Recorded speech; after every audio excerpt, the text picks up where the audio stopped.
Hi, this is Jennifer from Positive Pelvic Health, and today I'm going to talk about optimizing your bowel function.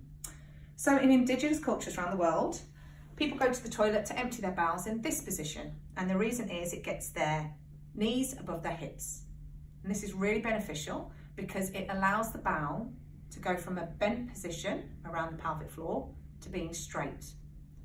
The problem we have in the Western world is our toilets get our knees to be in line with our hips.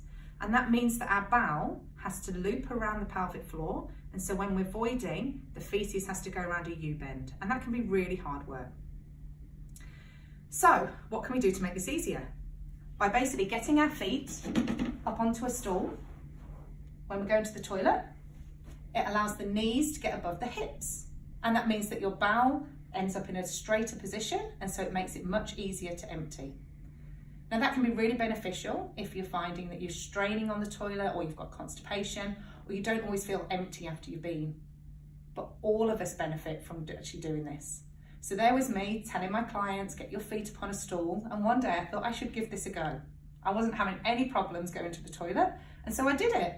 I got my feet up on a stool and my knees up above my hips, and I suddenly realised that this was going to transform my life. And that is why every person I speak to, I encourage them to try. Because once you realise how easy it is to empty your bowels by getting your knees above your hips, there's really no going back.